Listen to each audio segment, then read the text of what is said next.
আরব ভূখণ্ডে একজন আল্লাহওয়ালা ছিলেন, শত বৎসর না হাজার বৎসর আগের। ওনার নাম ছিল আবু আবদুল্লাহ জাজুলি রহমতুল্লাহি আলাই। মিশরের বড় প্রসিদ্ধ আল্লাহওয়ালা ছিলেন, আর আলেমও ছিলেন ওরকম। উনি একদিন সফরে বাহির হয়েছেন, এক জায়গায় নামাজের রক্ত হয়ে গেছে, তো সঙ্গে পানি ছিল না, উজু করবে। প্রথম তো পানি তালাশ করতে হবে, তারপরে না পাইলে না তয়ম্মুম করবে। উনি তালাশ করতে করতে এক কুয়া পাইছেন, কিন্তু পাইলে কি হবে, ওইখানে কোনো বালতি বুলতি কিচ্ছু নাই। কুয়ায় জায়গা দেখতেছেন, পানি তো আছে টলটলে, কিন্তু বালতি তো নাই।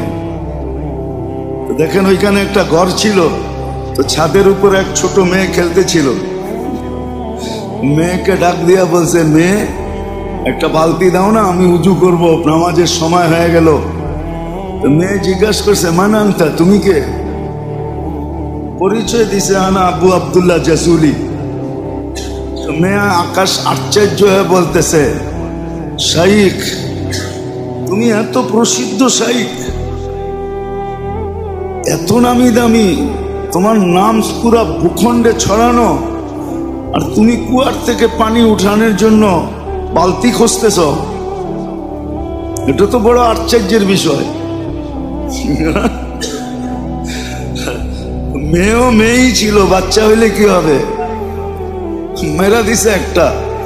আবু আবদুল্লাহ জাজুলির মাথা নিচা হয়ে গেছে, বলছে, বেটি, বালতি ছেড়া কুয়ার থেকে পানি উঠাবো কি করে? তুই বলছস তো সত্য যে আমি এত বড় শাইখ? তো বলছে, ইসফির, একটু সবর কর, দেখ কুয়ার থেকে পানি উঠাই কি করে। তো মেয়ে উপর থেকে দাঁড়ায়া কুয়ার ভিতরে থুতু মেরা দিছে। মারতে দেরি, কুয়ার পানি উছলায়া উপরে আসতে দেরি হয় না।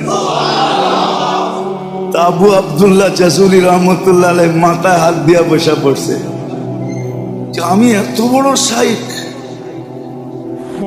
পুরো আরব ভূখণ্ডে আমার নাম ছড়ানো, আমাকে তো আজকে মেয়ে টেক্কা দিয়া দিল আর আমাকে শিখায়া দিল। তো বলছে, মেয়ে, তোর পায়ে হাত রাখি, বল তুই এই বুজুর্গি পাইলি কি করে? শোনো, আমি বকরি চড়াই, যতক্ষণ বকরি চড়াই ততক্ষণ আল্লাহ রসুলের উপরে দুরুদ পড়তে থাকি। ওই দুরুদের বদৌলতে আল্লাহ আমাকে এই শক্তি দিছেন যে আমি থুতু মারলে কুয়ার পানি উছলায় উপরে চলে আসে।